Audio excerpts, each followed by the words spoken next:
सबसे पहले वो उस महिला की वर्जिनिटी छीन लेगा जिससे लिन मिंग प्यार करता था और उसका इस्तेमाल अपनी खेती को बढ़ाने के लिए करेगा। तब मंच पर सभी की आंखों के सामने लिन मिंग उस आदमी से हार जाएगा जिसने उसकी महिला को चुराया था, और उसे एक गंभीर घाव का भी अनुभव होगा जिसे ठीक होने में आधा साल लगेगा। इससे वह 7 प्रोफाउंड मार्शल हाउस को शिशु परीक्षण में असफल हो जाएगा। इतने सारे हमलों के एक साथ केंद्रित होने से लिन मिंग का क्या होगा? क्या वह कभी अपनी आत्मा को शांत कर पाएगा? क्या वह मार्शल आर्ट के प्रति अपना संपूर्ण रुझान बरकरार रख पाएगा? झांग गुआनियो ने आत्मचिंतन किया। यदि उसे उस स्थिति में रखा जाता तो वह क्रोध से क्रोधित हो जाता और उसकी आत्मा भंग हो जाती। यदि उसकी आत्मा ठीक से प्रवाहित नहीं हो सकी तो उसकी साधना में बाधा उत्पन्न होगी। प्राचीन काल से हर जगह निराश प्रतिभाएं जो कभी किसी झटके से उबर नहीं पाई थीं, उन सभी में एक समान विशेषता थी। ऐसा इसलिए था क्योंकि ऐसा होने से पहले सब कुछ सुचारू रूप से चल रहा था और फिर उन्हें अचानक एक विनाशकारी हार का सामना करना पड़ेगा। आपको लगता है कि आपकी भविष्य की संभावनाएं असीमित है, लेकिन ये सभी चीजें आपके मार्शल इरादे द्वारा आपको दी गई है। यदि मैं तुम्हारा मार्शल इरादा छीन लूं, तो तुम कुछ भी नहीं रहोगे। मेरे द्वारा उस महिला का कौमार्य लूटने की प्रतीक्षा करें जिससे आप एक बार प्यार करते थे। आपके मार्शल इरादे को चकनाचूर कर दूं, आपको गंभीर रूप से घायल कर दूं और आपका भविष्य बर्बाद कर दूं। लिन मिंग के अपरिहार्य भाग्य के बारे में सोचते हुए झांग गुआनियो वास्तव में दिल खोलकर हंसना चाहता था। उसने लैन यूनियो को उसकी छोटी सी कपड़े की दुकान में फिर से देखा और उसके मुंह के कोने एक क्रूर भयानक मुस्कान से चमक उठे। उसने अपना पैर उठाया और उसके आगे चला गया। नमस्कार 2 ग्राहकों, क्या आप कुछ खरीदना चाह रहे हैं? जब लैन यूनियो ने रेशम की पोशाक पहने 2 व्यक्तियों को दुकान में आते देखा तो उन्होंने मुस्कुराते हुए प्यार से उनका स्वागत किया। हालांकि वह और झांग गुआनियो दोनों एक ही समय में 7 प्रोफाउंड मार्शल हाउस में शामिल हुए थे, झांग गुआनियो शायद ही कभी दूसरों के सामने आए थे, इसलिए लैन यूनियो ने उन्हें नहीं पहचाना। लेकिन जैसे ही वे लैन यूनियो के पास पहुंचे, उसकी आंखें धीरे धीरे तेज हो गईं। वह रेशमी वस्त्रधारी व्यक्ति जो पंखा लहरा रहा था, कोई आम या मामूली व्यक्ति नहीं था। यहां तक कि उन्होंने जो समृद्ध ब्रोकेड रेशमी कपड़े पहने हुए थे, उसका जिक्र भी नहीं किया, लेकिन उन्होंने अपनी कमर पर जो ज़ैड पेंडेंट पहना हुआ था, उसकी कीमत 5000 सोने के टन से कम नहीं थी। यह एक उच्च गुणवत्ता वाला सफेद पारभासी ज़ैड पेंडेंट था। इतना ही नहीं, बल्कि उसके भीतर नाजुक लाल नसें भी थीं। यह एक बहुत सुंदर रक्त ज़ैड था। उसे याद आया कि जू यान के पास भी इतनी उच्च गुणवत्ता वाला ज़ैड पेंडेंट नहीं था। इतनी लापरवाही से एक ज़ैड पेंडेंट पहनना जो उसके शरीर पर 1 या 2 खजानों के बराबर था। युवक की पारिवारिक पृष्ठभूमि बहुत डरावनी थी। लैन यूनियो इस युवक की खेती को नहीं देख सकी, लेकिन वह आसानी से देख सकती थी कि उसके साथ आया मध्यम आयु वर्ग का व्यक्ति विसरा प्रशिक्षण चरण में था। विसरा प्रशिक्षण चरण में एक अनुयायी होने के लिए यह आदमी कौन था? लेकिन मुख्य बात यह थी कि इतने अमीर व्यक्ति का बेटा कपड़े खरीदने के लिए इतनी छोटी सी दुकान में क्यों आएगा? हालांकि उसका कपड़ा सभ्य था, लेकिन यह ऐसा कुछ नहीं था जिस पर यह युवक कभी नजर डालने लायक समझे। एक धनी परिवार का यह व्यक्ति संभवतः अपने कपड़े के रूप में कीमती बर्फ रेशम का उपयोग करता था। इसके अलावा कपड़े खरीदने वालों में आमतौर पर महिलाएं थीं। संभवतः 2 आदमी किसके लिए कपड़ा खरीद रहे होंगे? लैन यूनियो के दिमाग में ये सभी विचार कौंध गए और वह अपने दिल में गुप्त रूप से सतर्क हो गई। झांग गुआनियो ने लैन यूनियो की ओर देखा और एक फीकी मुस्कान प्रकट की। वह खुशी से हंसा और सोचा, कितना आकर्षक और रसदार युवा सौंदर्य है। भले ही वह घर में बने मोटे कपड़े पहनती है, लेकिन इससे उसकी उत्कृष्ट बनावट छिपती नहीं है। इसमें कोई आश्चर्य नहीं कि लिन मिंग और जू यान दोनों इस लड़की पर मोहित थे। इसके अलावा मैं बता सकता हूं कि इस लड़की का शरीर सचमुच एक कुंवारी लड़की जैसा है। यह एकदम सही है। मैं उसे अपनी जागीर में बसाऊंगा और उसके साथ अपनी दिव्य बबूल शक्ति की पूरी खेती करूंगा। मैं निश्चित रूप से इसका आनंद उठाऊंगा। स्काई फॉर्चून किंगडम में रीति रिवाजों के अनुसार एक पुरुष और महिला शादी से पहले एक दूसरे के साथ यौन संबंध नहीं बनाते थे। निश्चित रूप से ये तर्क रखैलों और नौकरानियों पर लागू नहीं होता क्योंकि किसी को उनसे शादी करने की जरूरत नहीं थी। क्या आप मिस लैन हैं? झांग गुआनियो ने सीधे मुद्दे पर पूछा। लैन यूनियो का दिल ठंडा हो गया। निश्चित रूप से वे उसकी तलाश कर रहे थे। चूंकि वे उसके दरवाजे पर आए हैं, उन्होंने पहले ही उसकी पहचान सत्यापित कर ली है। उसने सिर हिलाया और कहा, हाँ, मैं हूं। तुम दोनों को मुझसे क्या फर्क पड़ता है? हाँ, मैंने मिस लैन को पहले देखा है। सच तो यह है कि जब मैंने पहली बार मिस लैन को देखा, तो मैं पहले से ही मिस लैन की ओर आकर्षित हो गया था। चाहे वह रूप हो या स्वभाव, मिस लैन वास्तव में बहुत आकर्षक है। लैन यूनियो अनजाने में आधा कदम पीछे हट गई, जिससे उसके और झांग गुआनियो के बीच दूरी बन गई। उसके दिल में चिंता भारी हो गई। झांग गुआनियो ने लैन यूनियो को पीछे हटते देखा और सम्मान दिखाने के लिए खुद भी जल्दी से पीछे हट गया। उन्होंने कहा, क्षमा करें, मुझे आशा है कि मैं बहुत आक्रामक नहीं था और इसलिए मिस लैन को डरा दिया। मेरे पास कोई और मतलब नहीं है। ईमानदारी से, मैं सिर्फ इतना कहना चाहता हूं कि मैं मिस लैन की बहुत प्रशंसा करता हूं, लेकिन इससे पहले मिस लैन की सगाई हो चुकी थी। मेरा एकमात्र अफसोस ये है कि मैं मिस लैन से जल्दी नहीं मिल पाया। मैंने हाल ही में सुना है कि मिस लैन ने अपनी सगाई तोड़ दी है, इसलिए मैंने जाने की आजादी ली। मुझे आशा है कि मिस लैन मेरी उद्दंडता से आहत नहीं होंगी। लैन यूनियो ने झांग गुआनियो का सम्मान देखा और थोड़ा और सहज महसूस किया। उसने शांति से जवाब दिया, मेरी सगाई नहीं टूटी थी, बल्कि तलाक हुआ था। हाँ, मिस लैन बहुत गंभीर है। मैं वास्तव में पहले से ही जानता था कि जुयान को जू परिवार से निष्कासित कर दिया गया था। वह संभवतः मिस लैन के योग्य कैसे हो सकता है? मुझे नहीं पता कि मिस लैन ने इस सुदूर इलाके में कपड़े की इतनी छोटी दुकान खोलने का फैसला क्यों किया। यदि मिस लैन को कोई आपत्ति नहीं है, तो मेरे घर पर मिलने के लिए आना कैसा रहेगा? मेरे पास कुछ उपहार हैं जो मुझे मिस लैन को देने चाहिए। लैन यूनियो का दिल तेजी से धड़कने लगा। उसके सामने ये युवक, उसके शब्द उचित थे, उसकी मुस्कुराहट सौम्य थी, और सभी दिखावे से वह एक विनम्र और उच्च श्रेणी का सज्जन व्यक्ति था जो किसी भी तरह की बुरी भावना नहीं रखता था।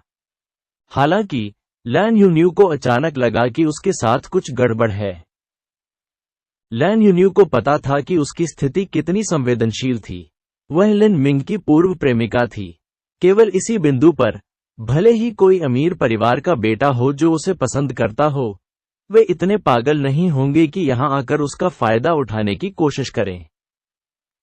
हालांकि लैन यूनियो को पता था कि लिन मिंग का अब उसके साथ कोई रिश्ता नहीं है, लेकिन उन रईसों ने ऐसा कुछ नहीं सोचा होगा। ये कुछ ऐसा था जिसे करने की वे कभी हिम्मत नहीं करेंगे। उनकी राय में, ये लिन मिंग का अपमान करने जैसा ही था। लेकिन वास्तव में इस युवक ने उसके साथ प्रेमलाप करने के लिए इतना खुलापन दिखाने का साहस किया। इसके केवल दो संभावित अर्थ थे। वो पूरी तरह से पागल था या वह लिन मिंग का पूरी तरह से विरोध करता था, या यहां तक कि उससे कोई शिकायत भी रखता था। ये सोचते हुए लैन यूनियो को बहुत बुरा एहसास हुआ, एक अशुभ पूर्वाभास की तरह जो धीरे धीरे उसके पीछे रेंग रहा था कि कोई उसका अपहरण करने की कोशिश करेगा और लिन मिंग को धमकी देने के लिए उसका इस्तेमाल करेगा। हालांकि वह इस युवक की साधना को नहीं समझ सकी, लेकिन वह बिना किसी संदेह के जानती थी कि वह उसका मुकाबला नहीं कर सकती थी। उस पुराने नौकर के अलावा जो उसके पीछे खड़ा था, उसके पास भागने का कोई मौका नहीं था। झांग गुआनियो ने लैन यूनियो को तनावग्रस्त और हाई अलर्ट पर जाते देखा, मुस्कुराया और कहा, मैंने सुना है कि मिस लैन पहले ही 7 प्रोफाउंड मार्शल हाउस से हट गई है। ये सचमुच बहुत बुरा है। मिस लैन की प्रतिभा के साथ अच्छी गोलियों के समर्थन से पल्स कंडेंसेशन अवधि को तोड़ना संभव होगा। एक बार जब कोई व्यक्ति पल्स कंडेंसेशन अवधि को पार कर जाता है तो उसकी युवावस्था दशकों तक लंबी हो जाएगी। क्या ये कुछ ऐसा नहीं है जो मिस लैन चाहती है? झांग गुआन्यू को हल्की खांसी हुई और अधेड़ उम्र के व्यक्ति ने तुरंत उसे एक डिब्बा थमा दिया। उसने उसे खोला। अंदर गोलियों की 2 बोतलें थीं। झांग गुआन्यू ने लापरवाही से एक बोतल निकाली और उसे खोल दिया। उच्च गुणवत्ता वाली दवाओं की समृद्ध और सुगंधित सुगंध तुरंत बाहर आ गई। ये स्पष्ट रूप से उच्च गुणवत्ता वाली दवाएं थीं। झांग गुआन्यू ने मुस्कुराते हुए लैन यून्यू को गोलियां दी। उन्होंने कहा, ये उच्च श्रेणी की आत्मा एकत्र करने वाली छर्रे हैं। बस एक तुच्छ सा उपहार है जो उल्लेख करने लायक नहीं है। मिस लैन, कृपया उन्हें अस्वीकार न करें। ये केवल एक छोटा सा उपहार है जो मैंने हमारी पहली मुलाकात के लिए तैयार किया था। भविष्य में मैं तुम्हें कुछ भी दे सकता हूं जो तुम चाहोगी। अपनी हैसियत से मैं तुम्हें रुस्वा नहीं करूंगा। इसके बारे में क्या ख्याल है? झांग गुआन्यू को लैन यून्यू के अतीत के बारे में पता था। वह जानता था कि लैन यून्यू क्या चाहती है और वह हमेशा से यही चाहता था। अब उसका तलाक हो चुका था। उसके लिए किसी भी सम्मानित परिवार में पुनर्विवाह करना असंभव था। उसे विश्वास नहीं था कि अगर वह उसके सामने आता जब वह इतनी गंभीर स्थिति में थी और इतनी सारी गोलियां पेश करता, और यहां तक कि उसे पल्स कंडेंसेशन पीरियड से बाहर निकलने में मदद करने की पेशकश करता, तो लैन यून्यू को इसका लालच नहीं होता। हालांकि उन्हें उम्मीद नहीं थी कि लैन यून्यू गोलियों की बोतल नहीं लेगी। उसने उन्हें मना कर दिया और सीधे कहा, ये युवा महिला समझती है और अच्छे सर को उनके अच्छे इरादों के लिए धन्यवाद देती है, लेकिन उसे इनकार करना होगा। मैं अब मार्शल आर्ट के मार्ग पर आगे बढ़ना नहीं चाहता और अपने शेष दिन एक सामान्य व्यक्ति के रूप में जीना चाहूंगा। मैं अच्छे सर को उनके स्नेहपूर्ण सम्मान के लिए धन्यवाद देता हूं और पूछता हूं कि अच्छे सर कृपया कभी वापस न आए। ओह, क्या यह ऐसा है? झांग गुआन्यू की मुस्कुराती हुई दृष्टि धीरे धीरे कम हो गई और उसके शरीर से एक प्रभावशाली आभा धीरे धीरे बढ़ने लगी। उसके पीछे का अधेड़ उम्र का आदमी पीछे का दरवाजा बंद करके आगे बढ़ा। लैन यून्यू तुरंत घबरा गई और उसका सुंदर चेहरा पीला पड़ने लगा। आप क्या करना चाहते हैं? झांग गुआन्यू ने कहा, यह अफसोस की बात है कि मिस लैन को मेरे घर लौटने में बहुत दिलचस्पी नहीं है, लेकिन मुझे लगता है कि जब तक मैं तुम्हें वहां लाऊंगा, मैं सेक्स के प्रति आपकी रुचि को पूरा करके आपका मन बदल सकता हूं। उद्धरण चिन्ह। जैसे ही लैन यून्यू ने झांग गुआन्यू को सेक्स शब्द को काटते हुए सुना, वह तुरंत ठंडी हो गई। यह व्यक्ति वह उसके साथ बलात्कार करने का साहस करता है। वह पागल था। क्या वह लिन मिंग की धमकी को पूरी तरह से नजरअंदाज कर रहा था और उसे अपने घर में अपहरण कर ले गया था? क्या वह लिन मिंग के प्रतिशोध से नहीं डरता था? लैन यून्यू को पता था कि भले ही अब उसका लिन मिंग के साथ कोई रिश्ता नहीं है, अगर कोई व्यक्ति उसके साथ बलात्कार करता है तो लिन मिंग उस व्यक्ति को कभी नहीं छोड़ेगी। लैन यून्यू की पीठ पहले से ही ठंडे पसीने से लथपथ थी। उसकी नजर बूथ पर पड़ी और उसे उस कैंची का कोई निशान नहीं दिखा जिससे वह कपड़ा काटती थी। हाँ, इतनी जवान लड़की और इतनी खूबसूरत भी। चीजों को ज्यादा गंभीरता से न लें। अच्छाई की ओर देखो। झांग गुआन्यू का मुस्कुराता हुआ चेहरा और भी अधिक तीव्र हो गया। झांग गुआन्यू ने एक कदम आगे बढ़ाया। उसने अपने वास्तविक सार को थोड़ा सा घुमाया और बस एक चाल चलने ही वाला था, तभी अचानक प्रवेश द्वार से एक हार्दिक हंसी की आवाज आई। हाँ, क्या वह सर झांग नहीं है? स्काई फॉर्चून सिटी इतनी छोटी जगह है। मुझे विश्वास नहीं हो रहा कि मैं यहां तुमसे टकरा जाऊंगा। झांग गुआन्यू ने भौहें चढ़ा दी और वह पलट गया। जब वह आगे बढ़ रहा था तो उसे ये देखकर आश्चर्य हुआ कि मोटी भौंहों वाला एक आदमी उसकी ओर देखकर मुस्कुरा रहा था। इस आदमी द्वारा उठाए गए हर कदम के साथ वह एक मजबूत आभा उत्सर्जित कर रहा था जिसने उसे दबा दिया। लियाओ वेन्युआन। झांग गुआन्यू ने इस व्यक्ति को पहचान लिया। वह पल्स कंडेंसेशन पीरियड मास्टर था जो क्राउन प्रिंस का अधीनस्थ था। इतना ही नहीं, बल्कि वह पहले से ही मध्य नाड़ी संघनन अवधि में था। यहां तक कि अगर 5 में से 4 भी उसके या उसके होते तो भी वह इस आदमी का मुकाबला नहीं कर पाता। क्राउन प्रिंस ने वास्तव में लैन यून्यू की रक्षा के लिए लियाओ वेन्युआन को भेजा था। नहीं, यह सही नहीं है। ऐसा होना चाहिए था कि कोई उसका पीछा कर रहा था, और जैसे ही इस छायादार ने देखा कि वह आया था, उसने तुरंत लियाओ वेन्युआन को सूचित करने के लिए एक ध्वनि संचारित ताबीज का उपयोग किया था। पल्स कंडेंसेशन पीरियड मास्टर की गति के साथ इतनी जल्दी पकड़ना कोई समस्या नहीं थी। लानत है, मिस्टर लियाओ, कितनी भाग्यशाली मुलाकात है, झांग गुआन्यू ने अभिवादन में अपने हाथ जोड़ते हुए कहा।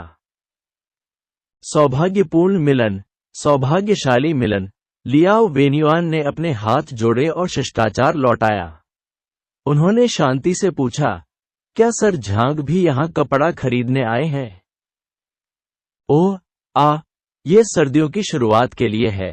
मेरा परिवार सर्दियों के कपड़ों का एक बैच खरीदना चाहता है। हाँ, आने वाली सर्दियों के लिए मेरी भी यही योजना है।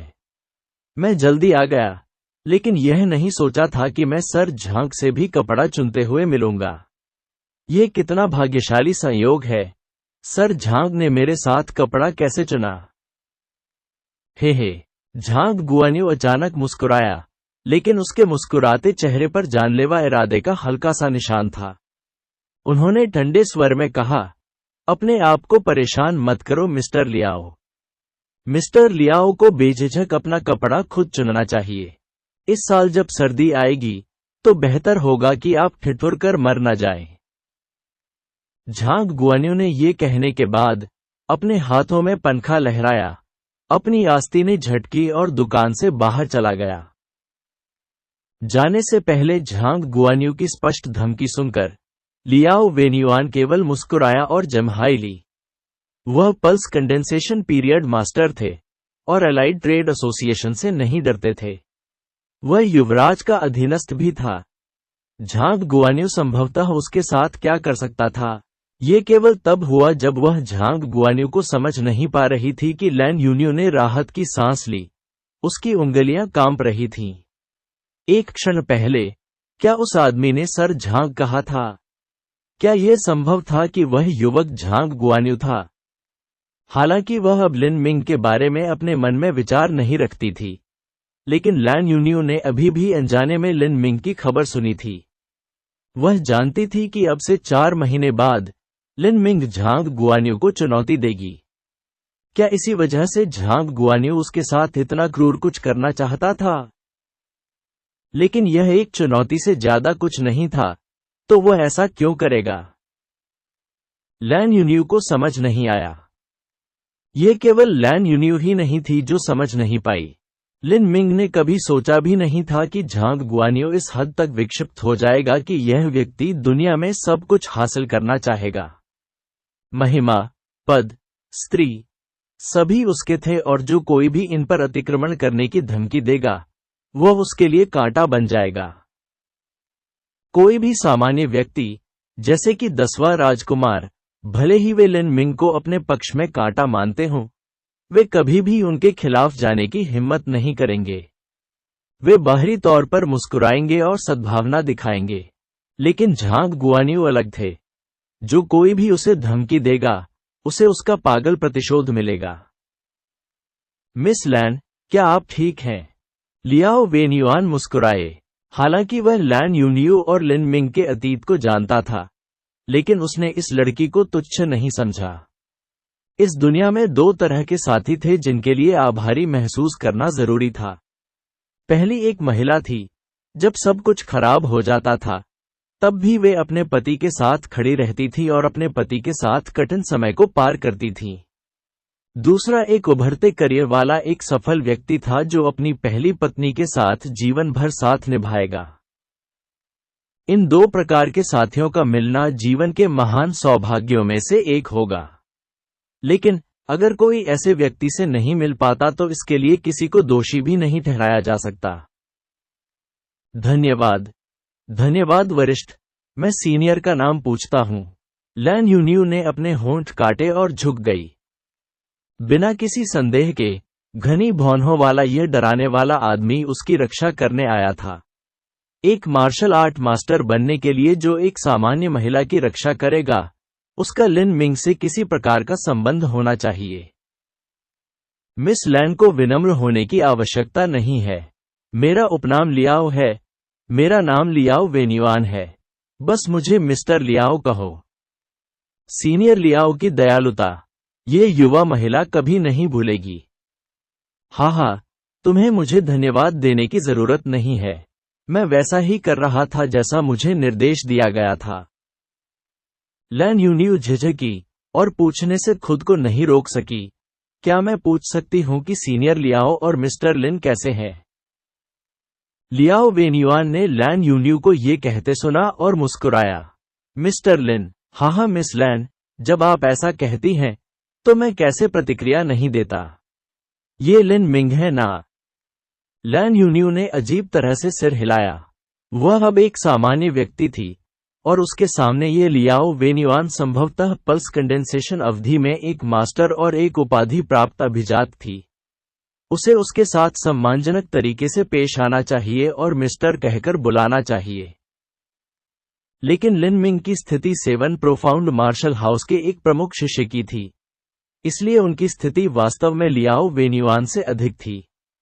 लिन मिंग के भी अब उसके साथ संबंध नहीं थे, इसीलिए उसने लियाओ वेन्युआन के सामने सम्मान दिखाने के लिए उसे मिस्टर लिन कहा था। केवल वही व्यक्ति जो लिन मिंग के साथ अतुलनीय रूप से घनिष्ठ था, जैसे कि उसकी छोटी बहन या प्रेमिका, उसे बड़ा भाई कह सकता था या सीधे उसके नाम से बुला सकता था। मुझे महामहिम क्राउन प्रिंस ने भेजा था, लेकिन इससे पहले भाई लिन ने भी मुझसे आपके बारे में पूछा था। मिस लैन, आपकी स्थिति अब काफी संवेदनशील है। आपके लिए फिर कभी शांत जीवन जीना शायद असंभव है। इसके बारे में क्या ख्याल है? आप मेरे साथ क्राउन प्रिंस के महल में वापस आए और क्राउन प्रिंस आपकी सुरक्षा की गारंटी देंगे ताकि ऐसा कुछ फिर कभी न हो। लैन यून्यू ने अपने होंठ भींचे और सिर हिलाया। ऐसे में उसके पास कोई विकल्प नहीं था। तो इस तरह लैन यून्यू विस्मय और घबराहट के साथ क्राउन प्रिंस के महल में पहुंची। अप्रत्याशित रूप से क्राउन प्रिंस यांग लिन ने व्यक्तिगत रूप से उनका स्वागत किया, जिन्होंने विनम्रतापूर्वक उनकी स्थिति के बारे में पूछताछ की।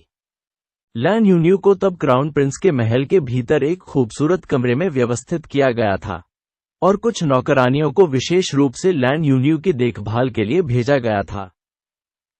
यहाँ दुर्लभ पुस्तकों के संग्रह के साथ एक मंडप था। सुलेख और चित्रकला का अभ्यास करने के लिए कमरे थे और उस्ताद थे जो उसे सिखाते थे। वहां मार्शल आर्ट साधना कक्ष थे और मार्शल आर्ट शिक्षक भी थे। जब लैन यून्यू यहां पहुंची तो उसका मूड बेहद जटिल था। उसे उम्मीद नहीं थी कि कुछ महीनों के भीतर इतनी सारी चीजें घटित होंगी और अंत में उसे क्राउन प्रिंस के महल में प्रवेश दिया जाएगा। शिलालेख एसोसिएशन में अतिथि शिलालेख मास्टर ग्राहक के अनुरोध के आधार पर उनके शिलालेखों को तैयार करेगा। प्रत्येक ग्राहक के अलग अलग अनुरोध थे। कुछ लोग केवल एक शिलालेख चिन्ह चाहते थे, कुछ अपने खजानों की मरम्मत चाहते थे या कुछ अपने खजानों में सुधार करना चाहते थे। हर दिन लिन मिंग को विभिन्न प्रकार की अजीब सामग्रियों से अवगत कराया जाता था और उसे कई अलग अलग अनुरोधों का सामना करना पड़ता था। ड्राइंग प्रक्रिया में विभिन्न सामग्रियों की प्रकृति के बारे में लिन मिंग की समझ धीरे धीरे परिपूर्ण होने लगी। उन्होंने अपने दिमाग में यादों और सिद्धांतों को और अधिक समझना और उन पर महारत हासिल करना शुरू कर दिया। इस बीच आत्मबल में भी उल्लेखनीय वृद्धि हुई। ओवरबियरिंग सोल टैक्टिक का उनका उपयोग और अधिक कुशल हो गया, यहां तक कि लगभग ट्रू प्राइमल कैओस फॉर्मूला के उनके उपयोग के समान ही। वह बार बार खुद को अपनी क्षमता की सीमा तक धकेलता था, फिर ईथर मार्शल इरादे में प्रवेश करता था और अपने असली सार को बहाल करने के लिए असली सार पत्थरों पर भरोसा करता था। इससे लिन मिंग का ट्रू प्राइमल कैओस फॉर्मूला लगातार आगे बढ़ा। इस तरह दूसरी परत की छोटी सी सफलता हासिल करने से पहले यह केवल समय की बात होगी। वह 3 दिनों से लगातार शिलालेख प्रतीक बना रहा था और लिन मिंग प्रसिद्ध होने लगा। स्काई फॉर्चून सिटी के अधिक से अधिक मार्शल कलाकारों को इंस्क्रिप्शन एसोसिएशन में नए अतिथि इंस्क्रिप्शन मास्टर के बारे में पता चला। वे जानते थे कि वह युवा था, लेकिन उसकी शिलालेख तकनीक स्काई फॉर्चून किंगडम के शिलालेख मास्टर्स के शिखर पर पहुंच गई। लिन मिंग ने अपने शिलालेख प्रतीकों में जो लॉ ब्रांड रखा वह भी एक हॉट कमोडिटी बन गया। यदि किसी खजाने पर यह ज्वाला चिन्ह हो तो उसका मूल्य बहुत बढ़ जाएगा। एक मार्शल कलाकार के लिए एक प्रसिद्ध विशेषज्ञ से आया खजाना एक कुलीन महिला के लिए अमूल्य मिंक कोट के समान था। यह वास्तव में उतना ही व्यसनी था और इसे छोड़ना कठिन था। 7 प्रोफाउंड मार्शल हाउस में मुरोग जी ने बाई जिन्युन की खजाना तलवार देखी और चमकती आंखों से कहा, वाह बिग मिस्टर जिन्युन, एक मध्यम श्रेणी की मानव चरण वाली खजाना तलवार। स्काई फॉर्चून किंगडम में मध्यम श्रेणी का मानव चरण वाला खजाना बहुत दुर्लभ था। ऐसे कई पल्स कंडेंसेशन पीरियड मार्शल कलाकार थे जिनके पास मध्यम श्रेणी के मानव चरण का खजाना नहीं था। लेकिन मुरोग जी और बाई जिन्युन टाइंग मसल स्टेज पर केवल वैवाहिक कलाकार थे। एक परिवर्तनशील मांसपेशी मंच मार्शल कलाकार के लिए एक निम्न श्रेणी का मानव कदम खजाना पहले से ही पर्याप्त था। एक मध्यम दर्जे का व्यक्ति अत्यधिक खर्चीला था। मम्मा, ये हुलुओ राष्ट्र के मास्टर ज़ेडलोट्स द्वारा बनाया गया है। वे 1 साल से भी कम समय से खुले हैं और मेरे चाचा ने मुझे यह उपहार दिया है। मुरोग जी ने कहा, तो बस इतना ही। इतना अच्छा चाचा होना बहुत अच्छा होगा। उस तलवार की कीमत संभवतः 20,000 सोने के टन थी। शायद, लेकिन मुरोग जेड के लिए यह पैसा बरसात के दिनों में बस कुछ बूंदाबांदी के बराबर है। हाहा, छोटी बहन, यदि आप मध्यम श्रेणी की मानव कदम वाली खजाना तलवार ऑर्डर करना चाहती हैं, तो यह इतना आसान नहीं है। चलो भी, हमारा परिवार इतना वैभवशाली कभी नहीं होगा। इसके अलावा, मेरे पिता सर्वकालिक सबसे घटिया व्यक्ति हैं। केवल अगर मैं रैंकिंग स्टोन के शीर्ष 10 में प्रवेश करता हूं तो मुझे मेरे लिए ऐसा कुछ खरीदने को मिलेगा। पहले 10 में प्रवेश करने के लिए यह सोचना निराशाजनक है कि यह अगले वर्ष में होगा। बाई जिन्युन मुस्कुराई और कहा, तुम आलसी हो। जब तक आप कड़ी मेहनत करते हैं अपनी प्रतिभा के साथ, यह बहुत आसान है। ओह, मुझे ऐसी ही आशा है। लेकिन बड़ी बहन जिंगयुन, मैंने आपको पहले कभी यह तलवार निकालते हुए कैसे नहीं देखा? बाई जिंगयुन ने मुस्कुराते हुए कहा, क्योंकि मुझे पहले कोई उपयुक्त शिलालेख नहीं मिला, इसलिए मैंने इसे कभी नहीं निकाला। लेकिन इस बार मैंने सुना कि इंस्क्रिप्शन एसोसिएशन में एक अतिथि शिलालेख मास्टर है। वह युवा है, लेकिन उनकी शिलालेख तकनीक का स्तर पहले ही शिखर पर पहुंच चुका है। यह व्यक्ति एक शिलालेख प्रतीक भी बना सकता है जो मेरी विशेषता के अनुकूल हो। इसलिए मैं ये तलवार लाना चाहता हूं और इंस्क्रिप्शन एसोसिएशन में जाकर देखना चाहता हूं। बाई जिन्युन ने कुछ सामग्रियों का आविष्कार करते हुए कहा। इन सामग्रियों की व्यवस्था बहुत पहले ही कर दी गई थी, लेकिन उन्हें इनका उपयोग करने का कभी समय नहीं मिला। आमतौर पर एक व्यक्ति मध्यम श्रेणी के मानव चरण वाले खजाने के शिलालेख प्रतीक के बारे में बहुत खास होगा। एक निचले स्तर के शिलालेख मास्टर एक मध्यम श्रेणी के मानव चरण वाले खजाने पर एक शिलालेख प्रतीक को चित्रित करने के लिए अपर्याप्त थे, और यहां तक कि उन शिलालेख मास्टरों का कौशल काफी ऊंचा था। अक्सर किसी कारण या किसी अन्य कारण से वे मालिक की मांग को पूरा नहीं कर पाते थे। खजाने पर कौन सा शिलालेख चिन्ह लगाएं? उदाहरण के लिए, बाई जिंगयुन अपनी तलवार पर एक शिलालेख चिन्ह चाहती थी जिसमें पानी की विशेषता या बर्फ की विशेषता हो। हालांकि, स्काई फॉर्चून किंगडम के शिलालेख तकनीक के स्कूल में विशेषताओं के साथ कई शिलालेख प्रतीक नहीं थे, और एकमात्र जल विशेषता शिलालेख प्रतीक, जल विभाजन प्रतीक और कुछ अन्य थे। लेकिन बाई जिंग्युन को ये शिलालेख चिन्ह पसंद नहीं थे, इसलिए उन्होंने इस मामले को ठंडे बस्ते में डाल दिया था। मुरोगजी ने उत्सुकता से पूछा, एक युवा शिलालेख विशेषज्ञ जिसकी तकनीक शिखर पर पहुंच गई है, वह कितना छोटा है? ऐसा कहा जाता है कि वह 20 साल से छोटा है, लेकिन मैं इस बारे में बहुत स्पष्ट नहीं हूं कि मैं कितना छोटा हूं। क्या मजाक! यह बहुत शानदार कहानी है। लोगों द्वारा बनाई जाने वाली ये अफवाहें और अधिक अजीब होती जा रही हैं। मुझे विश्वास नहीं होता कि इतनी उच्च स्तर की तकनीक वाला कोई 20 साल पुराना शिलालेख विशेषज्ञ हो सकता है। मुझे लगता है कि यह अतिथि शिलालेख मास्टर और बूढ़ा व्यक्ति है जो थोड़ा युवा दिखता है। या तो वह उतना ऊंचे स्तर का नहीं है जितना लोगों ने उसे समझ लिया है। बाई जिंग्युन ने मुस्कुराते हुए कहा, आह जी, आप प्रतिभाओं को बहुत अधिक नापसंद करते हैं। जब लिन मिंग उभरे थे, तो आपने भी उन्हें हेय दृष्टि से देखा था। अब वह किस तरह का व्यक्ति है? लिन मिंग जल्द ही एक मुख्य शिष्य बन जाएंगे। आपका स्वभाव अच्छा नहीं है। आपकी ईर्ष्या बहुत प्रबल है। आप अपनी उम्र में उन लोगों को नहीं देख सकते जो आपसे बेहतर हैं। अरे, ईर्ष्यालु कौन है? आह, इस युवा महिला ने पहले से ही अपना कठिन प्रयास करना शुरू कर दिया है। बड़ी बहन जिन्युन, आप बस इंतजार करें और देखें। भले ही मैं भविष्य में उस खेत के जानवर लिन मिंग से तुलना नहीं कर सकता, मैं अब से 3 महीने बाद 10,000 किलिंग एरे मैच में प्रतिस्पर्धा करूंगा, और मैं उससे नहीं हारूंगा। यदि वह वास्तव में शीर्ष 10 में प्रवेश कर सकता है, तो मैं भी शीर्ष 10 में प्रवेश करूंगा और आपको दिखाऊंगा कि मैं कितना अच्छा हूं। हाँ, वह कौन था जिसने थोड़ी देर पहले कहा था कि वे 1 साल के भीतर शीर्ष 10 में आगे नहीं बढ़ पाएंगे? बाई जिंग्युन ने चिढ़ाने वाली मुस्कान के साथ पूछा। वह ऐसा इसलिए क्योंकि मुरोगजी शर्मा गया और उसके पास कहने के लिए और कुछ नहीं था। बाई जिंग्युन हंसे। ठीक है, मैं तुम्हारा मजाक नहीं उड़ाऊंगा। क्या आप मेरे साथ इंस्क्रिप्शन एसोसिएशन में जाना चाहते हैं? मैं जाने के लिए बहुत आलसी हूं। ये बात महज अफवाह है। अगर मैं जाऊं भी तो इसका कोई मतलब नहीं है। आप यूहान के दादाजी से भी आपके लिए एक शिलालेख चिन्ह बनाने के लिए कह सकते हैं। यूहान के दादा स्काई फॉर्चून सिटी के सर्वश्रेष्ठ शिलालेख विशेषज्ञ हैं। अगर वह आपकी मदद करने को तैयार है, तो क्या अच्छा नहीं लगेगा?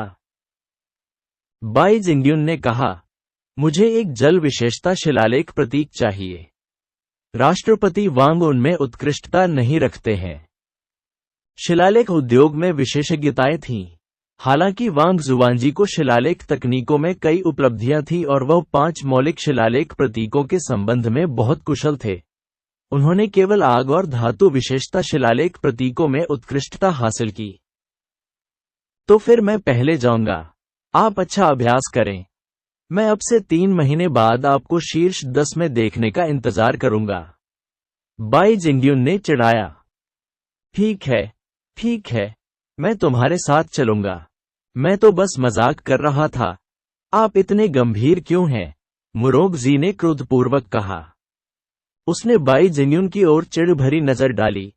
मैं तुम्हें दिखाऊंगी कि मैं दिल से कितनी दयालु हूं और तुम्हारे साथ इंस्क्रिप्शन एसोसिएशन में चलूंगी। मैं देखना चाहता हूं कि यह अतिथि शिलालेख मास्टर कितना अच्छा है। मम, ठीक है।